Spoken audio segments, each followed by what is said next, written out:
اور حدیث میں سورہ کہف کی بھی تلاوت کا حکم ہے. جمعے کے دن جو کہف کی تلاوت کرتا ہے اللہ اس کو دجال کے فتنے سے محفوظ رکھتا ہے. اب آپ دیکھیں یہ سورہ کہف میں ہی قیامت کی علامات کا تذکرہ ہے نا, تو شاید اسی وجہ سے کیونکہ جو سورہ کہف پڑھتا رہے گا وہ یاجوج ماجوج کے واقعات بھی پڑھتا رہے گا اور اللہ کی قدرت کے واقعات بھی پڑھتا رہے گا, تو دجال کے فتنے سے اللہ اس کو اس برکت سے محروم بچا کے رکھیں گے, فتنے سے محفوظ رکھیں گے. تو وہ ایسی طاقتیں دکھائے گا, بے وقوف لوگ اس پہ ایمان لے آئیں گے. حدیث میں آتا ہے کہ کاڑا کبھی بھی خدا نہیں ہو سکتا, نہیں اس کی تو ایک آنکھ ہوگی نہیں, لیکن بے وقوف لوگ اس کے یہ کچھ ظاہری کمالات دیکھیں گے, یہ نہیں دیکھیں گے کہ یہ تو شکل بھی اس کی اچھی نہیں ہے. یعنی خدا کم از کم جمال والا ہوتا ہے نا, یہ تو ہے بھی کانا, اور اس کے بڑا بڑا کافر بھی لکھا ہوا ہوگا واضح طور پر جس سے پتہ چلے گا. لیکن احمق اور بیوقوف لوگ جیسے روحانی عامل کو کچھ شعبدے دیکھ کر ان پہ سے متاثر ہو جاتے ہیں نا, روحانی عاملوں کے شعبدے دیکھ کے, تو ایسے ہی دجال کے شعبدے دیکھ کے متاثر ہوں گے. تو بہت لوگوں کو, خلقت کو, بہت بڑی امت کو گمراہ کرے گا دجال. اہل اللہ کو اللہ تعالیٰ اس کے فتنے سے محفوظ رکھے گا.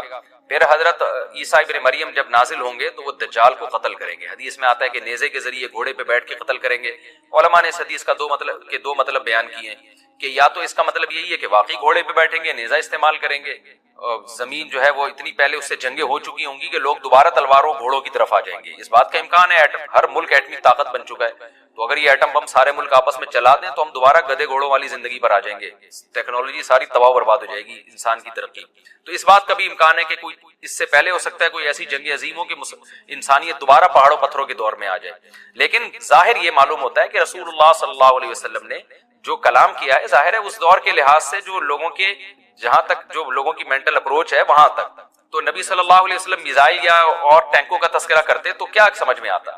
تو گھوڑے سے مراد ہے جو اس زمانے کا گھوڑا ہوگا, اور نیزے سے مراد ہے اس زمانے کا جو اسلحہ ہوگا, کیونکہ نیزہ نبی کے دور کا ایک مناسب اسلحہ تھا اور گھوڑا نبی کے دور کی میدان جنگ کی ایک مناسب سواری تھی. تو اس سے یہ بھی پتہ چلتا ہے کہ ہو سکتا ہے عیسیٰ ابن مریم نیزے کے بجائے کلاشنکوف کا استعمال کر لیں.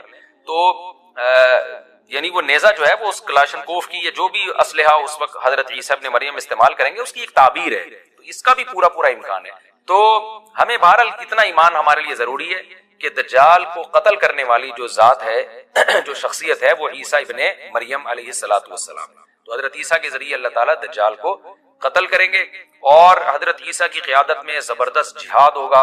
حدیث میں آتا ہے کہ عیسیٰ ابن مریم اس دنیا کو امن سے بھر دیں گے, اتنا امن ہو جائے گا اور اتنی مالی فراوانی ہوگی, اتنی مالی, کیونکہ دنیا میں مال بہت ہے, ڈسٹریبیوشن صحیح نہیں ہے, جو تقسیم ہے نا مال کی وہ ظالمانہ ہے, جس کی وجہ سے غریب سے غریب تر ہے, امیر سے امیر تر ہے. حضرت عیسیٰ ابن مریم ایسا نظام قائم کریں گے کہ جس سے مال کی صحیح تقسیم, اور لوگ اٹھیں گے زکوٰۃ کا مستحق تلاش کریں گے اور لوگوں کو زکوٰۃ کا مستحق نظر نہیں آئے گا, غریب تلاش کرنا مشکل ہو جائے گا. لوگ مجھے کہتے ہیں آپ سعودی عرب کی حکومت میں اتنی گڑبڑ ہو رہی ہے, آپ بیان کیوں نہیں کرتے؟ میں کہتا ہوں اس کا نقصان کیا ہوگا, ہم اگر سعودیہ کے خلاف بیان کریں, اس کا نقصان سعودی عرب کو نہیں ہوگا بلکہ اس کا فائدہ ہوگا ان قوتوں کو جو سعودی عرب کے خلاف ہیں, اور وہ اسلام دشمن قوتیں ہیں, وہ فائدہ اٹھائیں گی, ہمارے بیان کو کیش کرائیں گی. تو سعودی عرب جیسا بھی ہو بھائی, ہمارے لیے پھر بھی بہت بڑی نعمت ہے, کیونکہ اگر حکومت سعودیہ ختم ہو گئی تو ختم ہونے کے بعد سعودی عرب ہمارے ہاتھ میں نہیں آئے گا, اسلام دشمنوں کے ہاتھ میں چلا جائے گا. تو آپ بیان داغنے سے پہلے, آپ بادشاہ کے خلاف بیان کرنے سے پہلے, حکومت کے خلاف بیان کرنے سے پہلے یہ سوچو کہ اس بیان کا فائدہ کیش کون کرا رہا ہے. بہت مشکل ہے بات سمجھانا, بہت مشکل. اس کا فائدہ کون اٹھا رہا ہے؟ نہیں آ رہی سمجھ میں تو چھوڑ دو بھائی. فائدہ کون اٹھائے گا؟ اس کا فائدہ وہ اٹھائیں گے جو صبح شام سعودیہ کے خلاف بولتے ہیں, اور وہ بولتے ہیں جو اسلام کے دشمن ہیں, فائدہ وہ اٹھائیں گے. تو انسان اس میں بہت سوچ سمجھ کے انسان کو چلنا چاہیے. تو اچھا, اپنا جب دنیاوی مفاد ہوتا ہے نا تو یہ ساری باتیں لوگوں کی سمجھ میں آتی ہیں. جب دنیاوی مفاد ہوتا ہے نا, مثال کے طور پر آپ کا چائے کا بزنس ہے, چائے کی پتی کا کاروبار ہے, آپ کو پتا چل گیا نا کہ چائے کے یہ نقصان ہے, آپ کبھی بھی اس کو بیان نہیں کرو گے. آپ بولیں گے میں نے کوئی ٹھیکہ لیا میں چائے کے نقصانات بیان کرنے کا؟ بھائی یہ ڈاکٹر بیان کرے نا, میں کیوں بیان کروں, میرا بزنس ہے. تو اپنی دنیا کا جہاں معاملہ آتا ہے تو وہاں سارے عقل مند ہو جاتے ہیں, جہاں معاملہ آئے گا دین کا وہاں سب مکھنچو بن جاتے ہیں, کیونکہ شاید ہمیں دین سے محبت نہیں ہے, شاید ہمیں ملک سے محبت نہیں ہے, شاید ہم چاہتے ہیں کہ ملک کا بیڑا غرق ہو جائے. آپ کے حق بیان کرنے کے چکر میں ملک کی کیا ہو گئی, ایسی کی تیسی ہو گئی, اور آپ کے پاس کوئی آلٹرنیٹ بھی نہیں ہے, کوئی دوسرا کنٹری بھی نہیں ہے. تو اس لیے جو بھی ممبر پہ بیٹھ کے ڈنکے کی چوٹ پہ بول رہے ہیں نا حق, تو ان سے جا کے پوچھا کرو کہ یہ حق آگ لگ تو نہیں لگا رہا لوگوں کے اندر, نفرتیں تو نہیں پھیلا رہا لوگوں کے اندر, تو کیا کر رہا ہے یہ؟ نہیں. تبھی دیکھو آپ نے کسی کو برائی میں دیکھا تو اسلام اجازت نہیں دیتا کہ آپ اس کی برائی لوگوں کے سامنے بیان کریں. حالانکہ حق تو ہے نا کہ وہ برا ہے تو برا ہے. بھائی بیان کرنے میں فائدہ کیا ہو رہا ہے؟ نمبر ایک آدمی کے راز فاش ہو رہے, وہ اگر کل توبہ کر کے اپنے آپ کو درست کر لیتا ہے, اللہ توبہ قبول کر لے گا, مگر پبلک اس کی توبہ قبول بولو نہیں کرے گی. اسلام کسی قوم کے ساتھ خاص نہیں ہے. یہ تو عربوں میں اب عصبیت پیدا ہو گئی ہے. خلافت عثمانیہ کا جب خاتمہ ہوا نا تو وہ عربیت کی بیس پہ ہوا, اسلام کی بیس پہ نہیں, کیونکہ اسلام کی بیس پہ اس خلافت کو ختم کرنا ممکن نہیں تھا. کیا ہو گیا بھائی؟ اسلام کی بیس پہ خلافت عثمانیہ سے بغاوت کا کوئی تک